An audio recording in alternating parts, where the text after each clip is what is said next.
You know, I strongly believe good indie games are the spiritual successor to the 8 and 16-bit eras of gaming. They have within them the soul of the 80s and 90s, so much so that they often pay homage to games from those two gaming decades. But most of the time they do this intentionally, but sometimes even unintentionally.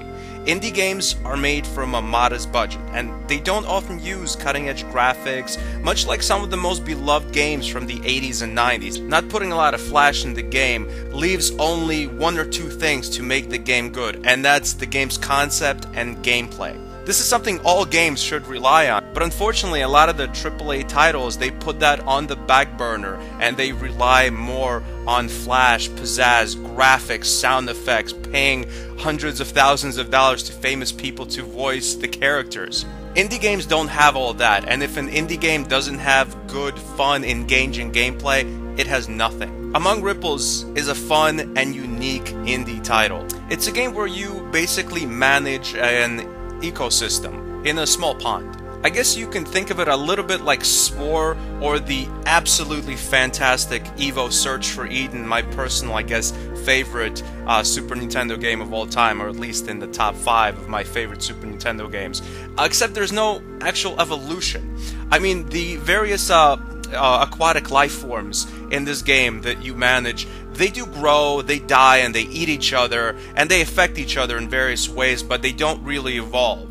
Now the thing about this game is it doesn't really have a point. If this game is ever greenlit on Steam, I would love to see some objectives, some quests, you know, get this type of species to this size, kill off 2 of these species, make sure the water's pollution level doesn't go up to this rate. As it stands right now, there's no real objective, so you just kinda balance out this small pond's ecosystem and just see what happens.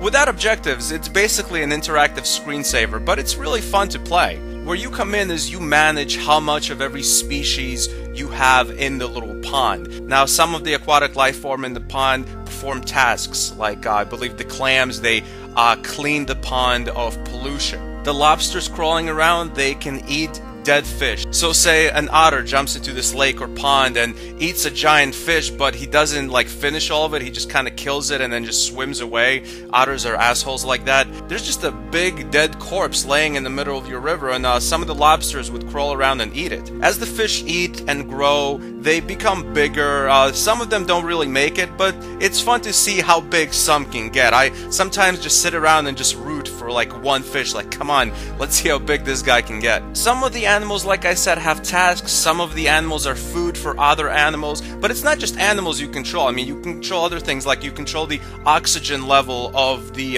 pond, and that controls how much algae is in the pond. I think probably the most selfish animal in this ecosystem is the otter. He just kind of swims around and acts like an asshole. Like, he eats other creatures, but doesn't seem to really contribute much, and then after he's done eating and just abusing this pond, he just kind of scatters off into the forest. He's such a selfish prick. Now, I also noticed there are seasonal changes in the game, and I don't know if this actually affects the gameplay in any way. If it doesn't, it definitely should. But even if it's just an aesthetic little addition, it's a nice addition to have.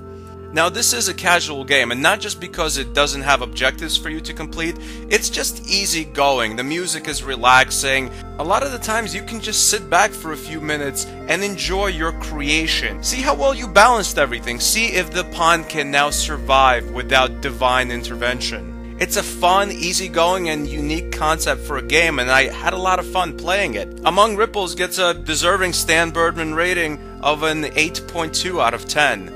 Thanks for watching. Goodbye, my friends.